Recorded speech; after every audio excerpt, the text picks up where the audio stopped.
Bom dia, amigos, bom dia, amigas, sejam bem-vindos aqui ao nosso Toca do Leão, nosso cafezinho de todo domingo, esse cafezinho aqui que faz barulho gostoso, barulho de coisa boa, né? Nós queremos compartilhar com vocês, que vocês tiverem a sua mesa nesse momento, esse cafezinho, essas nossas coisas aqui, para um assunto gostoso, uma boa conversa, e começarmos bem o nosso domingo, tomando um cafezinho juntos e conversando rapidamente sobre boas coisas. E nesse domingo eu continuo pedindo aos amigos que estão inscritos, que acionem os sininhos, que recebam as novas notificações do programa, do nosso canal. E também, se não são inscritos, se inscrevam, nos dão o prestígio, nos deem um prestígio aí para fortalecermos ante o Google, o YouTube, para que ele distribua melhor os nossos vídeos. Comemorem, compartilhem, o que também nos fortalecerá no nosso trabalho. Nosso assunto de hoje é 3 conclusões importantes. Vamos ao tema.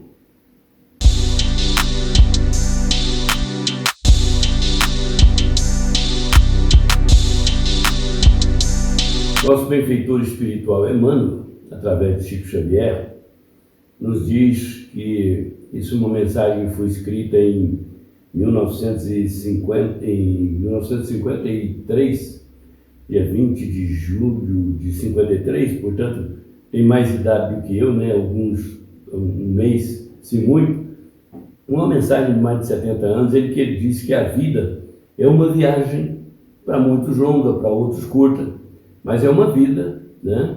A vida é uma viagem, começa no berço, vai atravessando as etapas, infância, adolescência, depois a madureza, a velhice, quem lá chegar, e depois a desencarnação. Então, uma viagem que tem começo, meio e fim, e o mais importante de tudo, o começo tem que se dar, é claro, de alguma maneira para alguém, o nascimento acontecerá, né, para quem tiver que fazer todo o percurso, mas durante o percurso, qualquer que seja ele, nós temos que começar a pensar, né, em como nós vamos fazer essa viagem, considerando que vamos viajar dia após dia, mês após mês, anos após anos, nós vamos construindo a nossa idade etária aqui na Terra. É claro que é um processo de subtração, né? Nós nascemos com um crédito de tempo, 60, 70, 50, 20, 100 anos, mas a cada dia que vai passando nós vamos debitando dias, vamos debitando meses, vamos debitando anos,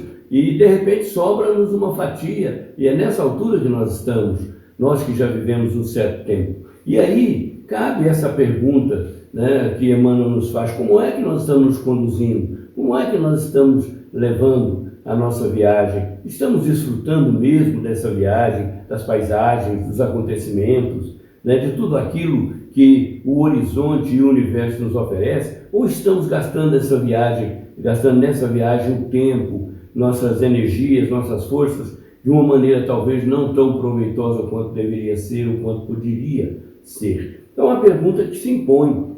E muitas vezes, muita gente deixa de estar desfrutando, deixa de desfrutar essa vida, porque ficam muito presos naquilo que os outros falam, naquilo que os outros pensam, naquilo que os outros fazem. Então, muitas vezes nós gastamos esse tempo, não necessariamente ou objetivamente, com as nossas preocupações essenciais, aquilo que nos diz respeito mais diretamente, aquilo que está no nosso radar, né, de percepções, o que está no nosso rol de compromissos, de tarefas, de deveres, de obrigações, porque muitas vezes nos chegam essas impressões exógenas, né, o que vem de fora para dentro, e acaba atrapalhando as nossas ações endógenas, aquilo que vem de dentro de nós, aquilo que vai acontecer dentro de nós. Falamos no programa passado sobre o fermento dos fariseus, né, que Jesus havia advertido: acautelai-vos do fermento dos fariseus. O que os outros falam por aí são fermentos, né? Cada um defende sua tese, sua ideia, e é um direito dele, e tudo bem, mas o que o indivíduo fala pertence a ele, o que ele pensa pertence a ele, o que ele faz é assunto dele, causa e efeito dele, para ele, e naturalmente pode atingir aqui ou ali uma ou outra pessoa, um ou outro meio, num determinado ambiente, que às vezes nossas decisões, nossas escolhas, nossas falas não se referem a nós mesmos, se referem a coisas do nosso universo e podem ter um peso muito importante aqui ou ali sobre essa ou aquela pessoa ou sobre a comunidade, sobre o tempo. São os relógios modernos, né? De vez em quando marca a hora, mas de vez em quando dá alarme de tudo, faz parte. Então nós verificamos que nós não podemos nos perder nesse meandro, nessa babel de falatórios, né? Não podemos nos perder nesse, diríamos assim, nessa roda viva dos acontecimentos, das atitudes, do que os outros fazem, e nem nos impressionarmos demasiadamente, né, com aquilo que os outros pensam. Nós temos que ter as nossas próprias capacidades de refletir, de pensar, de entender, recusar, aceitar, fazer, não fazer. São direitos que o nosso livre-arbítrio nos permitem por concessão de Deus. Mas também tem a responsabilidade do fazer ou não fazer. Quando o fazer é necessário, fazê-lo ou não, bem ou mal, de alguma maneira vai refletir, tem consequências. É o que nós pensamos. Muitas vezes o que nós pensamos não serve a uma solução particular, uma solução imediata, a um tipo de equação de um problema local, pessoal, mas muitas vezes pode interferir sobre a vida dos outros. Importa então levar em consideração o próximo, ter empatia e se colocar no lugar do outro, fazer aquilo que Jesus dizia, né? Faça tudo para o outro que você gostaria de receber dele, né? E também tem a recomendação negativa desse mesmo ensinamento que os gregos antigos diziam, né? Segundo a literatura, que é não fazer para o outro aquilo que você não gostaria que os outros te fizessem, né?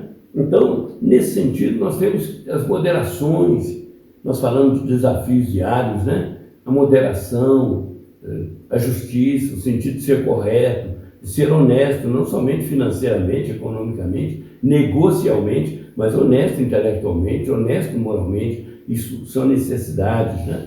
Então, nós verificamos que essas coisas são muito importantes. Então, para que nós tenhamos uma possibilidade de nos conduzirmos no mundo controverso, cheios de opiniões, porque as opiniões são tantas quantas os indivíduos, e nós somos 8 bilhões aqui na Terra, então é claro que não haverá consensos fáceis, não haverá consensos tranquilos. Muitas vezes o consenso virá de debates em que as ideias, respeitando as pessoas, né, respeitando as coletividades, os grupos que performam na sociedade, que as ideias, uma vez debatidas, equacionadas, trazem um denominador comum. Então o consenso nem sempre é muito fácil, o consenso nem sempre é muito tranquilo. Por quê? Porque nós nos baseamos no que os outros pensam, no que os outros falam, no que os outros fazem, quando na verdade nós temos a nossa necessidade de pensar, de falar, de agir também. Então a regra é a mesma para todo mundo. Respeito é bom e todo mundo gosta. Nós temos até aí na nossa playlist aí tratamos desse assunto. Respeito é bom e muita gente falava, e eu gosto. Não sou só eu que gosto de respeito, todo mundo gosta de respeito. O problema é quando nós temos que respeitar, esse é o detalhe. Porque quanto a nós, todo respeito é bem-vindo, e quanto aos outros, também os respeitos são bem-idos, né? Já que vão partir de nós para eles. Mas eu queria aqui apenas lembrar, no livro Estude Viva, André Luiz falando dessas coisas, né? Ele diz que a vida passa muito rápida, não importa quanto tempo vai demorar, um dia vai acabar, né? Estivemos ainda há pouco no velório de um amigo que viveu 87 anos, né? Tem um amigo que foi no velório de um parente, tinha morrido com 102 anos, até ele ouviu uma conversa muito interessante dos 2 irmãos que restavam, né? Uma irmã e um irmão, nesse velório aqui na região nossa, e ele, ouvindo a conversa assim, ele ouviu alguém perguntar para a irmã, mas e aí, ele estava doente? Ela falou, não, ele era meio assim desregrado, não dormia direito, não comia de tudo, e a gente falava para ele ter cuidado, porque senão ele ia ter problema e coisa e tal. E aí, ó, tá aí, né? Podia ter continuado vivendo, mas está aí. E aí ele foi saber, a idade do morto era 102 anos. a idade da irmã 104 e a idade do irmão remanescente 106. Ele falou, então, vamos ver, né? O indivíduo podia, às vezes, estar comendo regularmente ou ter, assim, talvez um controle de horários diferentes do nosso, né? Disciplinas diferentes, mas ele tinha uma capacidade de se isolar, de se tornar indiferente a essas coisas todas. Talvez por isso tenha vivido 1 século e 2 anos. Não é pouca coisa. Nós verificamos que, então, não importa quanto tempo, se 90, 80, 70, 20, 30 ou 100, esse dia vai chegar. E quando ele chegar é que nós vamos ver qual foi o peso do que ouvimos, do que os outros fizeram, do que os outros falaram, né? E do que os outros pensavam. Mas vamos ver o resultado mesmo, de verdade, é sobre o que nós pensamos, o que nós falamos e o que nós fizemos. Então, André Luiz tem 3 conclusõezinhas aqui, que eu me permito ler rapidamente, que nos ajuda a entender essa dinâmica de como lidar com as coisas da vida, né? E ele dizia, o que os outros pensam, está lá na página 130 do livro Estude Viva. O que os outros pensam? Aquilo que os outros pensam é a ideia deles.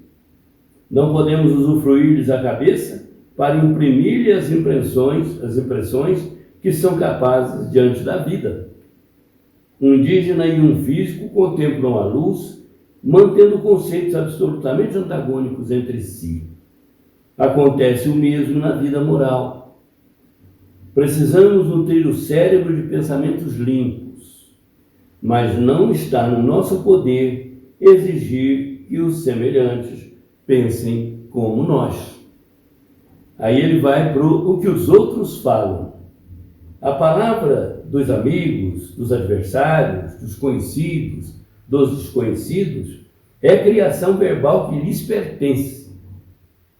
Expressam-se como podem e comentam as ocorrências do dia a dia com os sentimentos dignos ou menos dignos de que são portadores. Efetivamente, é dever nosso cultivar a conversação criteriosa.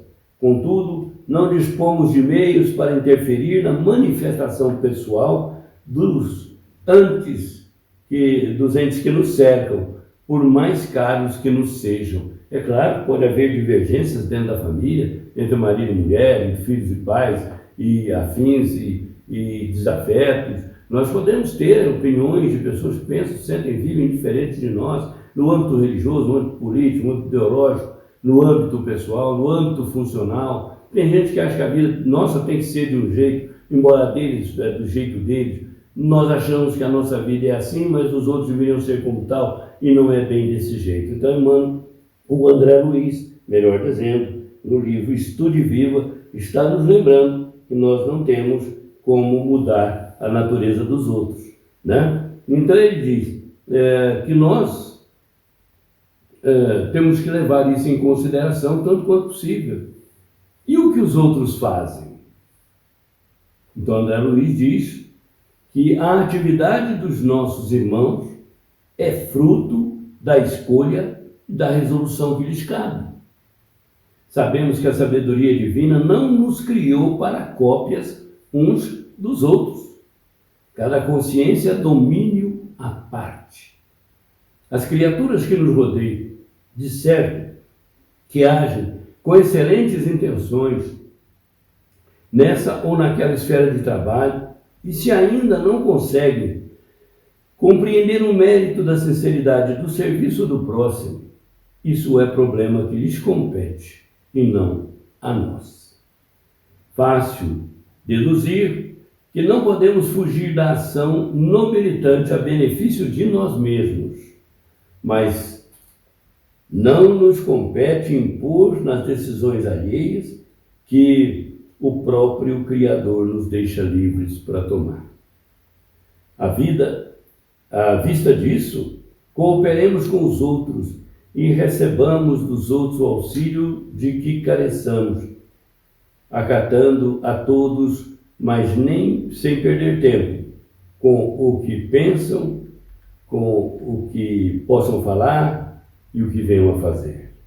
Em suma, respeito para os outros é uma obrigação para nós.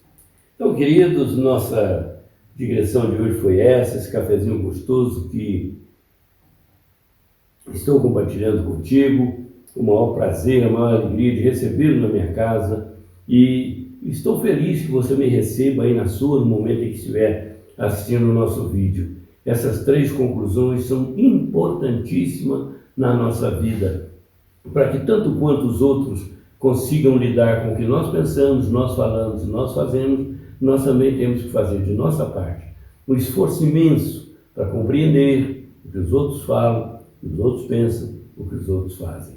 Todos nós estamos no exercício de pensar, né, de falar e de fazer.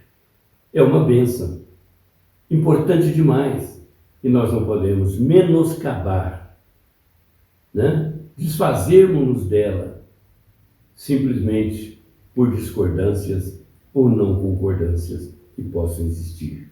Sobre o que nós concordamos, e não são poucas coisas, já temos muito para fazer uma vida feliz, independentemente do que os outros pensam, do que os outros falam, do que os outros fazem. E assim mesmo a vida toca, vive, gira, o mundo se movimenta, apesar do que pensamos, apesar do que falemos, apesar do que façamos. Cada um é dono do que fala, do que pensa, do que faz. A vida é o resumo de tudo isso.